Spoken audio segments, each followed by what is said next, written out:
Jangan berbicara. Oke, tante pegang omongannya ya. Oke, apa lagi? Jangan mengganggu teman. Oke, tante pegang omongannya. Oke, berarti adik-adik di sini siap mendengarkan firman Tuhan. Amin.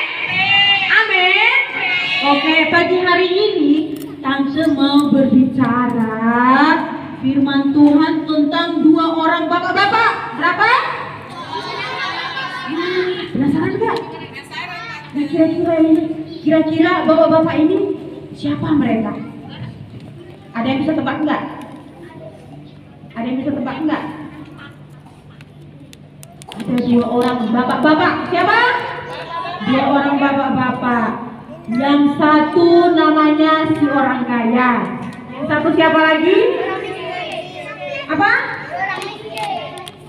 Siapa namanya? Iya, ada orang miskin. Tapi siapa namanya?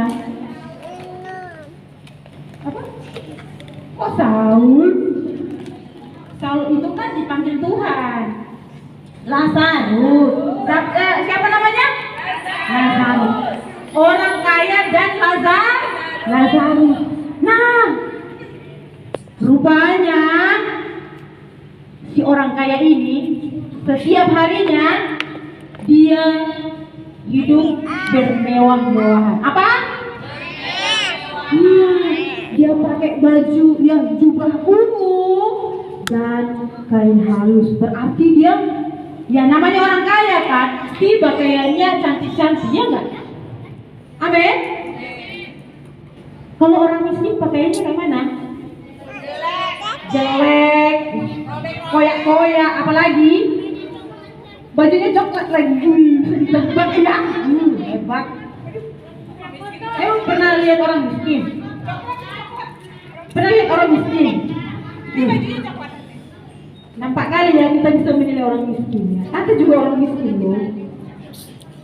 Oke. Nah, bapak-bapak yang orang kaya ini teman-teman, dia itu setiap harinya dia pesta pora dengan kawan-kawannya. Tapi dia suka minum mabuk-mabukan loh. Dia suka minum-minum, dia suka pesta-pesta.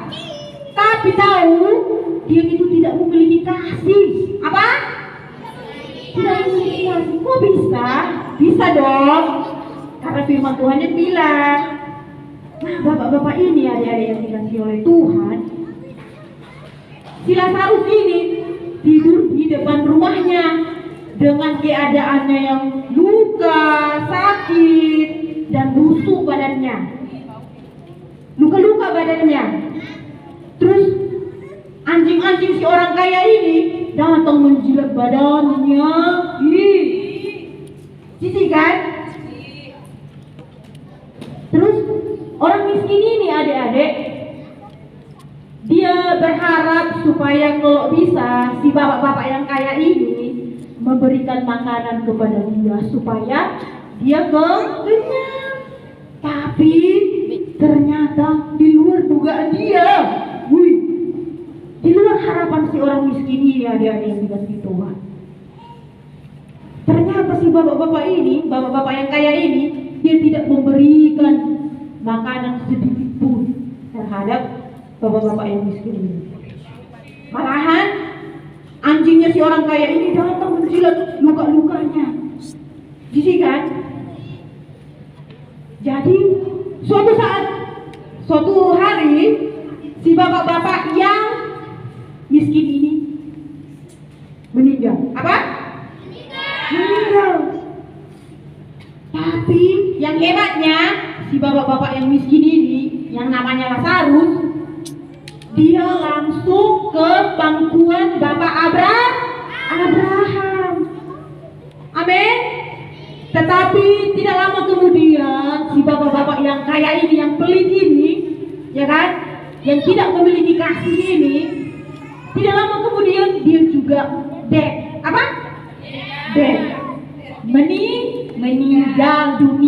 meninggalkan dunia ini selamanya. Jadi tahu apa yang terjadi? Kira-kira adik-adik bisa tebak enggak?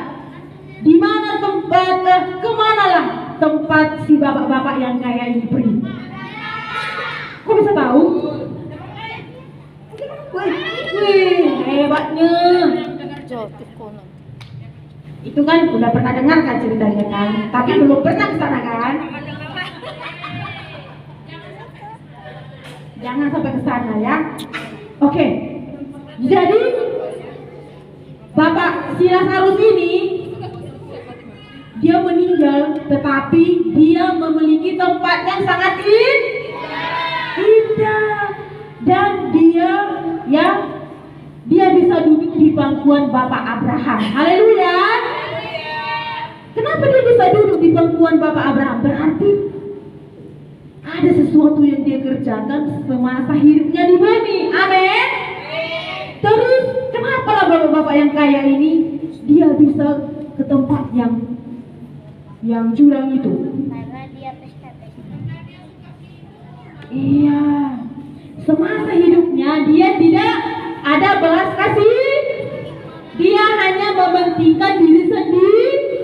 Jadi tante ingatkan sama adik-adik yang cantik-cantik dan imut-imut dan ganteng-ganteng, kalau kamu sudah besar dan sukses, jangan kamu pelit sama sesamamu. Amin.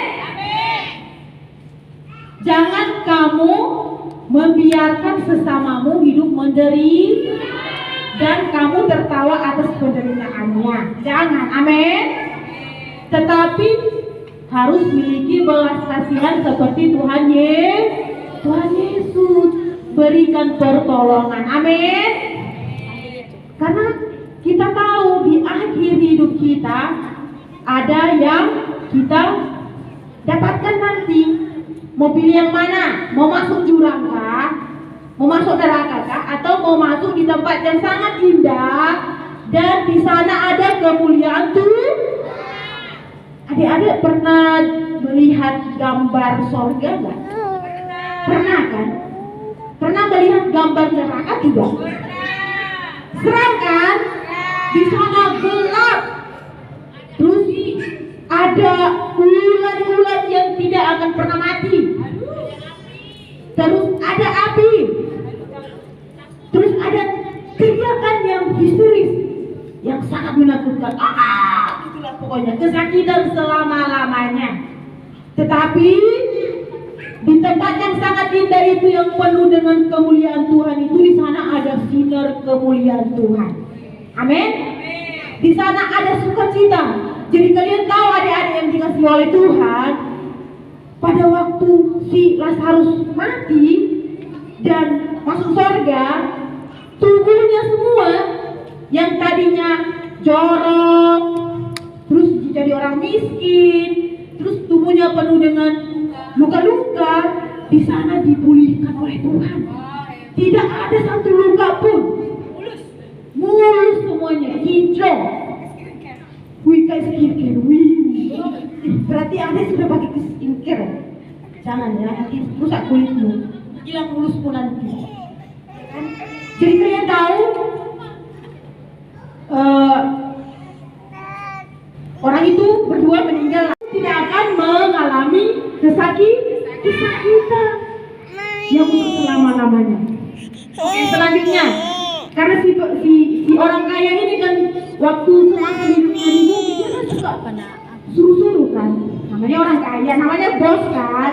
Makanya adik-adik kalau sudah jadi bos jangan suka nyuruh-nyuruh. Amin. Harus jadi berkat juga. Amin. Iya. Rupanya orang kaya ini bilang, Bapak Abraham, suruhlah si Lazarus mencelupkan ujung jarinya. Pokoknya dia nyuruh Bapak Abraham supaya nyuruh si Lazarus untuk memberikan sedikit air di lidahnya karena sangat panas gitu loh. Makanya kalian jangan suka nyuruh-nyuruh ya, dan harus jadi berkat, suka menolong orang lain. Tetapi Bapak Abraham bilang begini, tidak, karena semasa hidupmu di bumi engkau sudah menikmati yang baik, dan sekarang kamu terimalah apa yang sudah kamu lakukan di bumi. Makanya apa yang kita perbuat di bumi, adik-adik yang dikasihi oleh Tuhan, akan kita tuai nanti di akhirat hidup kita. Jadi adik-adik mau pilih yang mana? Mau masuk surga kah? Atau mau masuk neraka? Mau masuk surga? Mau masuk surga adik-adik yang dikasihi oleh Tuhan. Tetapi Bapak Abraham berkata, pokoknya semasa hidupmu di bumi, kamu sudah menikmati yang baik. Jadi sekarang kamu terimalah apa yang sudah kamu perbuat kepada si Lazarus sewaktu hidupnya di bumi. Terus dia memerintah lagi, ada 2 kali loh dia suka nyuruh Bapak Abraham. Apalagi itu? Ya udahlah kalau begitu, Bapak Abraham, karena masih ada di rumah bapakku, masih ada 5 saudaraku. Berapa? 5 saudaraku. Pergilah, suruhlah si Lazarus untuk pergi memberitakan kepada mereka supaya suatu kelak nanti mereka jangan masuk ke sini karena sangat kesakitanlah di tempat ini. Suruhlah beritakanlah kepada mereka supaya mereka bertobat supaya mereka jangan masuk ke neraka karena sangat menderitalah hidup kita di neraka. Tetapi Bapak Abraham berkata, tidak, karena di bumi ada kesaksian, pokoknya adalah orang-orang yang memberitakan firman Tuhan. Contoh seperti sekarang Tuhan mempersiapkan tante-tante, om-om, bapak gembala dan sebagainya untuk memberitakan firman Tuhan kepada kita supaya kita segera bertobat. Jadi adik-adik jangan anggap remeh ya. Kalau disuruh untuk berbuat baik atau disuruh untuk tidak melawan orang tua, lakukanlah itu. Amin. Jangan sampai terlambat. Haleluya. Iya. Nah, dan ada satu lagi. Walaupun Bapak Lazarus dia orang miskin, tetapi dia selalu mengandalkan Tuhan. Apa? Selalu mengandalkan Tuhan. Si bapak orang kaya ini, dia orang kaya, tapi dia tidak pernah beribadah kepada Tuhan. Dia tidak mengandalkan Tuhan. Makanya, kalaupun adik-adik nanti suatu saat nanti sudah besar, walaupun kamu kaya, tetap andalkan Tuhan. Haleluya. Jangan kamu sudah kaya, tapi miskin rohani. Jangan, amin. Tetapi miskin rohani, tetapi kaya rohani dan kaya jasmani supaya selalu menjadi berkat kepada sesama yang membutuhkan pertolongan. Amin. Iya. Oke, jadi di akhir pemberitaan firman Tuhan kita mau baca Alkitab dulu. Kita buktikan yang tante cerita itu di mana sih ayatnya, penasaran deh, kan? Oke, coba buka dulu Lukas 16 ayat 19 sampai 31. Kita baca dulu ya.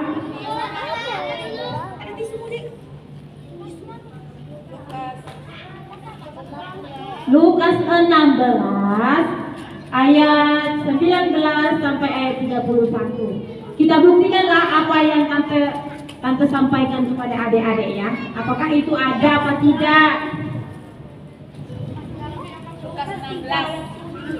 Lukas 16 ayat 19 sampai 31. Kita buktikan ya.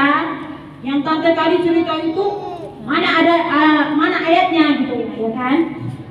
Karena kita ya beribadah harus mendengarkan firman Tuhan.